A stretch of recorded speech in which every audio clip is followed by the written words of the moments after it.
చేశారు. Yes. Okay. So ఇప్పుడు అల్లరి నరేష్ గారిని మాట్లాడవలసిందిగా రిక్వెస్ట్ చేస్తున్నాము. నరేష్ గారు. అందరికీ నమస్కారం అండి. కంగారు పడకండి, ఇప్పటికే 10:30 అయింది. అందరికి ఆకలి వేస్తుంది, దాహం వేస్తుంది, అర్థమైంది. ఎక్కువసేపు మాట్లాడను, చాలా షార్ట్గా స్వీట్గా మాట్లాడేసి ముగించేస్తాను. ముందుగా ఇక్కడికి వచ్చిన అంటే ఇది నాకు ఇవాళ మా సక్సెస్ అది ప్రీ రిలీజ్లా లేదండి, ఏదో సక్సెస్ మీట్కి ఇంతమంది డైరెక్టర్స్ వచ్చారు. డైరెక్టర్స్ అసోసియేషన్ డేలా ఉంది. థ్యాంక్ యూ కార్తిక్ గారు, థ్యాంక్ యూ వశిష్ఠ గారు, థ్యాంక్ యూ విజయ్ గారు, థ్యాంక్ యూ మారుతి గారు, అలాగే థ్యాంక్ యూ సార్ అందరూ, వంశీ గారికి, అందరికీ. నాకు కమిటీ కూరలు చాలా బాగా నచ్చిందండి, మేము ఫస్ట్ టైం కలవటం. సో ఇక్కడికి వచ్చిన వాళ్ళు అందరూ చాలా కష్టపడి అంటే సినిమా మీద ప్యాషన్ తోటి వచ్చారు. సో ఇక్కడికి అంటే ఇందాక ఎవరు అన్నారు, నా మీద ప్రేమతో కాదండి, సుబ్బు గారి మీద ప్రేమతోటి, రాజా గారి ప్రేమతోటి వచ్చారు వీళ్ళందరూ. సో ఎవరి మీద ఇచ్చినా కూడా సినిమా కోసం అందరూ వచ్చి సపోర్ట్ చేయటం, మారుతి గారు వీళ్ళందరూ, త్రినాథరావు గారు అందరూ వచ్చి సపోర్ట్ చేయటం చాలా ఆనందంగా ఉంది. ముఖ్యంగా టెక్నీషియన్స్ నుంచి మొదలు పెడతానండి. రిచర్డ్ గారు సార్, రిచర్డ్ సార్ అంటే నేను తమిళ్లో చెప్తానండి, ఆయన తమిళ్లో ఇది ఉంటుంది. హైదరాబాద్లో వీడు వాగికోంగ సార్, ఇంకా మీరు మెడ్రాస్ వెళ్ళలేదు, హైదరాబాద్లో సెటిల్ అయిపోతున్నారు మీరు ఈ సినిమాతోటి. One of the finest cameraman అండి.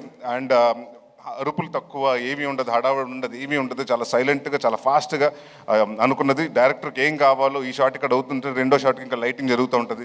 సో ఇలాంటి సినిమాకి అలాంటి కెమెరామెన్ రావటం మా వరం, అదృష్టం అండి. Thank you sir so much. అలాగే మాకు ఇంకొక అదృష్టం ఈ సినిమాకి అంటే అది అడగగానే ఇచ్చిన రాజా గారు కూడా థ్యాంక్ యూ. విశాల్ చంద్రశేఖర్ గారు, ఆయన ఎంతో బిజీగా ఉన్న ఈ సినిమాకి ఆయనే కావాలి అని పట్టుబట్టి మన సుబ్బు గారు చెప్తే ఆ మాటకి ఆయన ఎలాగైనా ఎట్టి పరిస్థితులు పట్టుకుని ఆయనకి కథ చెప్పించి ఒప్పించి ఆయన ఇష్టంగా చాలా కష్టంగా నిన్న 3 నెలలు దాదాపు సుబ్బు గారితో ట్రావెల్ చేశారు. So Vishal garu thanks lots for giving us a wonderful music and wonderful BGM. And ఈ సినిమా ఆల్బమ్ డెఫినెట్గా గుర్తుండిపోయే ఆల్బమ్ అవుతుంది నా కెరియర్లో. అలాగే మా చోటా ప్రసాద్ గారికి, మా బ్రహ్మకడ్లి గారికి, మా ఆర్ట్ డైరెక్టర్ బ్రహ్మ గారికి, అలాగే మా choreographer, action choreographer Prithvi and Ramakrishna మాస్టర్స్కి, మా డాన్స్ మాస్టర్ గారు జిత్తు మాస్టర్కి, అలాగే భాను మాస్టర్కి, వీళ్ళందరికీ పేరు పేరున థ్యాంక్ యూ చెప్పుకుంటున్నాను. అండ్ ఇవాళ నేను సినిమా గురించి మాట్లాడలేదండి, ఎందుకంటే అందరూ వచ్చి సినిమా గురించి మాట్లాడారు. సో ఇక్కడ చాలామంది కష్టపడ్డారు, చాలామంది అంటే మీ అందరూ ఇక్కడ కనిపించిన హీరోలు చాలామంది అక్కడ ఉన్నారు. మా డైరెక్షన్ టీం, మా ఎడిటింగ్ టీం, మా ప్రోమో రవి గారు, అలాగే ప్రతి ఒక్కరు. అండ్ మాకింత ఈ వాట్ ఎవర్ మా ఈ ఈవెంట్స్ అన్ని కవర్ చేసిన శ్రేయస్ మీడియా వారికి, అలాగే ప్రెస్ అండ్ ప్రింట్ మీడియా వారికి, ఎలక్ట్రానిక్ మీడియా వారికి అందరికీ పేరు పేరున థ్యాంక్స్. మా వంశీ శేఖర్ గారికి, అలాగే మా తేజుకి. సో పేరు పేరున అందరికీ thank you for supporting a lot. And ఒకటి మాత్రం చెప్తున్నానండి, సుబ్బు గారి గురించి చెప్పాలి. 2 సంవత్సరాల ముందు కథ చెప్పారు. ఫస్ట్ కథ చెప్పిన తర్వాత చాలా మెచ్చుకుని 3 నెలలు 4 నెలలు డ్యాన్స్ చేశారు. దాని తర్వాత ఎప్పుడైతే ప్రొడ్యూసర్ వచ్చారో నేను వేరే సినిమా కమిట్ అవుతుంది, నన్ను తిట్టుకున్నాడంటే ఒక 3 నెలలు 4 నెలలు మాత్రం నాకు అది తెలుసు, తిట్టుకున్నాడని మాత్రం తెలుసు, ఎందుకంటే ప్రవీణ్ చెప్పేశాడు. అయినా కూడా నేను చెప్పాను, కొంచెం వెయిట్ చేయండి సార్, కొంచెం వెయిట్ చేసి చేద్దాం, డెఫినెట్గా చేద్దాం అంటే ఆ ఉన్న వెయిటింగ్ పీరియడ్ కూడా ఆయన సక్రమంగా వాడుకుని సినిమాకి ఏం కావాలి, ఏమేమి చేయాలని ప్రతి ఒక్కరోజు కూడా ఆయన ఖాళీగా ఉన్న రోజు కూడా ప్రతిరోజు సినిమా కోసమే డెడికేట్ చేశారు. అండ్ ఇందాక చెప్తున్నారు కదండి, ఆయనకు అప్పుడే పాప పుట్టింది. ఈ షెడ్యూల్ స్టార్ట్ అవ్వకముందే మేము కరెక్ట్గా తునిలో చేసి వారం రోజుల ముందు పుట్టింది. ఒకరోజు క్యాజువల్గా షూటింగ్ అయిపోయాక వెళ్తుంటే, ఏంటంటే ఇంటికైనా పాప కూడా ఉన్నట్టున్నారు కదా, వెళ్తున్నారు ఇంటికి వెళ్ళిపోతున్నారా అంటే, లేదని హోటల్కి వచ్చేస్తున్నాను. అదేంటంటే చంటి పాప మొన్నే కదా పుట్టింది, ఎవరైనా పేరెంట్స్ వెళ్తారంటే, సార్ మన ఇక్కడ బాగుంటేనే దాని జీవితాంతం బాగా చూసుకోగలుగుతాను అన్నాడు. సో ఆ వర్డ్ నాకు బాగా నచ్చింది. సో అలాగే చూసుకుంటారు సార్. అండ్ ఇందాక మీరు చెప్పారు మీ అమ్మగారికి క్షమాపణ లేకని, అంటే డెఫినెట్గా నాకు మనస్ఫూర్తిగా గట్ ఫీలింగ్ చెప్తుంది, ఆవిడ అది యాక్సెప్ట్ చేశారు. అది ఈ సినిమాని పెద్ద హిట్ ఇచ్చి మీకు అది అప్రూవ్ చేస్తారు. సో మీకు తెలుస్తుంది. అండ్ అలాగే ఇక్కడికి వచ్చిన సంయుక్త గారికి, కిరణ్ గారికి చాలా థ్యాంక్స్.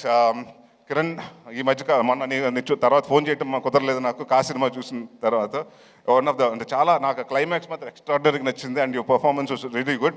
అండ్ సంయుక్త గారు, మీరు విరూపాక్ష అన్నీ చాలా బాగా చేస్తారు. అండ్ ఇప్పుడు లేడీ ఓరియంటెడ్ సినిమా అంటున్నారు. సో డెఫినెట్గా మీరే హీరోయిన్ అన్ని. రాజా గారు అంటే మా సినిమా గురించి మీకు అలా చెప్తారు, మీ సినిమా గురించి మాకు కూడా అలాగే చెప్తూ ఉంటారు. So all the best for రాక్షసి అండి. And all the best brother for K RAM. ఉంది సార్, అయిపోలేదు. ఆయన గురించి కొంచెం 2 నిమిషాలు ఎక్కువ మాట్లాడమంటున్నాడు. అండ్ అమృత అయ్యర్ గురించి చాలా డిసిప్లిన్ పర్సన్, టైం వచ్చి అన్ని ఏదైనా డైరెక్టర్ ఏం కావాలో చెప్తే అది చేసి artist. So very happy to work with you. And Hanuman జనవరితో హనుమాన్ ఇయర్ బిగినింగ్లో హనుమాన్తో స్టార్ట్ చేశారు, అలాగే బచ్చల మల్లితో పెద్ద బ్లాక్ బస్టర్తో ఎండ్ చేయాలని కోరుకుంటున్నాను. అండ్ ఇంకా మా ప్రవీణ్ గారి గురించి, వినయ, రోషన్ అండ్ మన మర్చిపోయి నీ గురించి మళ్ళీ చెప్పకపోతే మళ్ళీ ఇంకో నెక్స్ట్ ప్రెస్ మీట్ లేదా మళ్ళీ మాట్లాడతారు. సార్ మిమ్మల్ని మా ఫాదర్ కింద చేశారు, సినిమాలో మాత్రం హెట్ చేస్తాను sir, but really in life I really love you sir. And అలాగే అంకిత్ గోయ, all the very best Ankit. I know you have a very bright future.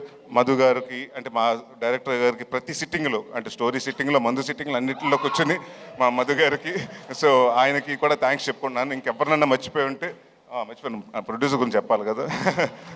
ఎందుకంటే ఈయనకి మేము ఆస్థాన కవిల్లాగా, మేము ఆస్థాన హీరోలు. ఈయనకి నేను సందీప్ కిషన్. సో ఇప్పుడు ఫస్ట్ సినిమా నాతోటి, సెకండ్ సినిమా సందీప్ తోటి, థర్డ్ సినిమా నాతోటి, ఫోర్త్ సినిమా ఆయనతోటి, అలాగా. సో ఇదే జర్నీ కొనసాగాలంటే మళ్ళీ మనం నెక్స్ట్ ఇయర్ కూడా ఇంకో సినిమా చేస్తున్నాం. సో ఎవ్రీ ఇయర్ హాస్యతోటి నాకు ఇది మోర్ లైక్ హోమ్ బ్యానర్ లాగా అయింది. ఏది అడుగుతుంది ఫస్ట్ నీ కథ చెప్పిన తర్వాత, సార్ ఈ సినిమా కొంచెం అంటే సీజీలు ఇవన్నీ వద్దు సార్, రియలిస్టిక్ లొకేషన్స్కి వెళ్దాం, ఒక 95లో జరిగేది 2005లో జరిగే కదా, సో రియలిస్టిక్ లొకేషన్స్కి వెళ్దాం అని చెప్తే, నాకు మంచి కెమెరామెన్, మంచి టెక్నీషియన్స్ కావాలంటే ఈ సినిమా దానికి అది మాత్రం తగ్గను. ఎవరి కోసం తగ్గాలి, ఎందుకు తగ్గాలని అక్కడ మొదలు పెట్టాను రాజా గారికి టెక్నీషియన్స్తో పాటు. ఇంకా అక్కడి నుంచి ఆయన అడిగింది ప్రతిదీ ఇచ్చారు. అండ్ ఇంకొక చాలా ఆనందంగా షూటింగ్ చేసామండి, ఎందుకంటే 90% ఆయన రాలేదు అక్కడ కాబట్టి.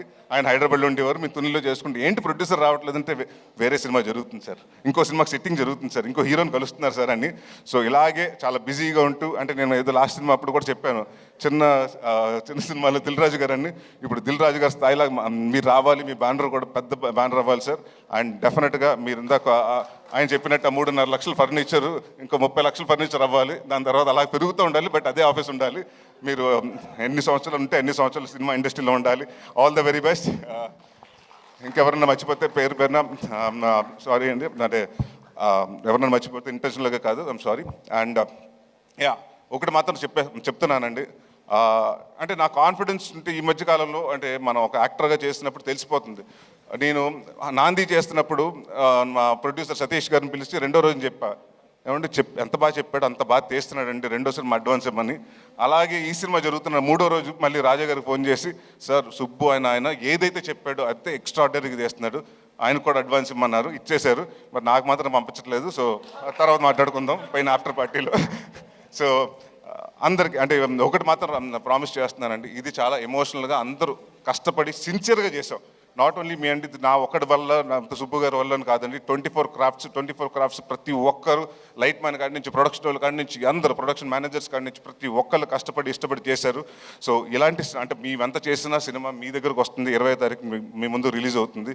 సో మేము కాన్ఫిడెంట్గా ఉన్నాం. మా కాన్ఫిడెన్స్ అంటే డెఫినెట్గా దాన్ని బ్లాక్ బస్టర్ చేస్తారా, సూపర్ హిట్ చేస్తారా, బ్లాక్ బస్టర్ చేస్తారా, కల్ట్కి చేస్తారా, క్లాసిక్ చేస్తారా, మీ చేతిలో ఉంది. సో బట్ నేను మాత్రం కూడా కాన్ఫిడెంట్గా చెప్పగలుగుతాను, ఈ క్రిస్మస్ మాత్రం మందే. ఎవరి కోసం తగ్గాలి, ఎందుకు తగ్గాలి?